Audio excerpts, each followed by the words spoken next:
আসসালামু আলাইকুম। স্মার্টফোন আর ইন্টারনেট আমাদের অনেক কাজে লাগে। আমরা কি একবারও ভেবে দেখেছি এই ফোনগুলো আমাদেরকে দিচ্ছে বেশি নাকি নিচ্ছে বেশি? স্মার্টফোনের অতিরিক্ত ব্যবহার নেশায় পরিণত হয়। ঘরে যদি শাসন করার কেউ না থাকে তাহলে যে কোনো নেশা মারাত্মক পর্যায়ে চলে যায়। মাদকদ্রব্যের নেশার চেয়েও ক্ষতিকর এই নেশা।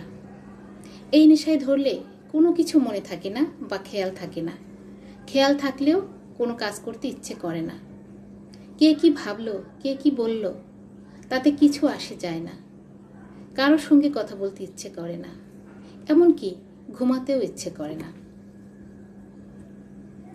পারিবারিক বন্ধন আলগা হয়ে যায়।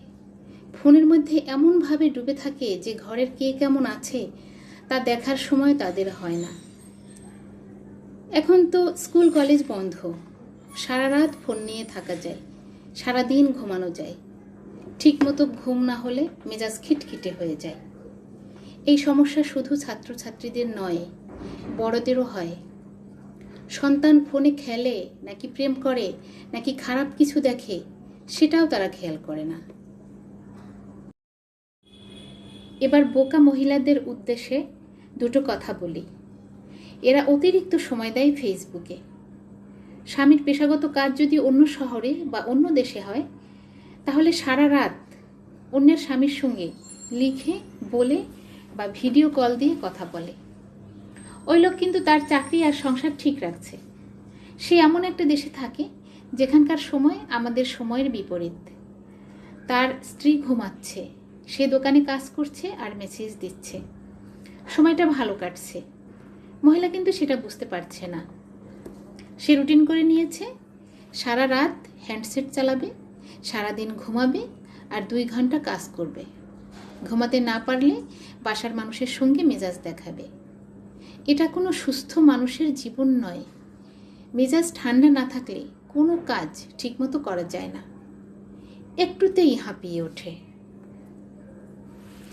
এইসব মহিলারা ফেসবুক থেকে যায় ইউটিউবে। এরা ইউটিউবে কি দেখে?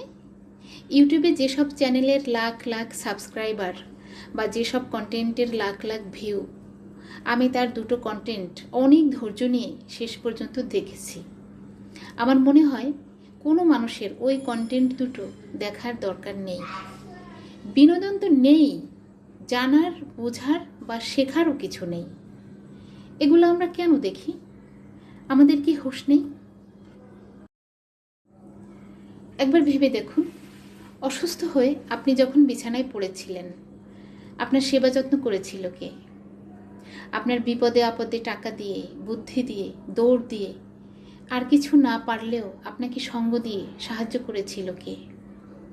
এই মানুষগুলো যদি হয় আপনার শ্বশুর বাড়ির, আর সুস্থ হয়ে যদি আপনি তাদেরকেই মেজাজ দেখান, তাহলে আপনার সংসারটা ভেঙে যাওয়ার সম্ভাবনা খুব বেশি। কাছের মানুষের সঙ্গে মনোমালিন্য হয়, দূরের মানুষের সঙ্গে হয় না। তাই বলে অদেখা মানুষ বেশি আপন হতে পারে না। হতে পারে তারা আপনার কিছু উপকার করেছে বা করবে, কিন্তু মনে রাখবেন আপনার জীবনে আবারও খারাপ সময় আসতে পারে। তখন আপনার ঘরের সেই মানুষগুলোর সাহায্য আপনি নাও পেতে পারেন। সব কিছুরই তো একটা সীমা আছে। আপনি যদি সীমা ছাড়িয়ে যান তাহলে অন্যরা কেন আপনাকে ভালোবাসবে? চিকিৎসা বিজ্ঞান বলছে স্মার্টফোন বেশি সময় হাতে বা পকেটে রাখলে, এমনকি শোয়ার সময় বালিশের কাছে রাখলেও শরীরের ক্ষতি হয়। ফোনের দিকে বেশি সময় তাকিয়ে থাকলে বা অতিরিক্ত কথা বললেও ক্ষতি হয়। প্রত্যেকটা ক্ষেত্রেই বড়দের চেয়ে ছোটদের সমস্যা বেশি হয়। ভিড়ের মধ্যে আমরা বারবার হাত দিয়ে দেখি ভ্যানিটি ব্যাগটা খোলা কিনা। খোলা মানেই ফোনটা নেই বা ওয়ালেট নেই। না থাকলে কিছুই করার থাকে না আমাদের উচিত ব্যাগটা সাবধানে রাখা, যাতে কিছু চুরি না হয়। স্মার্টফোনের ব্যবহার কমাতে হবে। আমরা যাদের কাছে থাকি তাদের প্রতি যত্নশীল হতে হবে। আল্লাহ আমাদেরকে প্রত্যেকটা সম্পর্ক বোঝার সামর্থ্য দিন।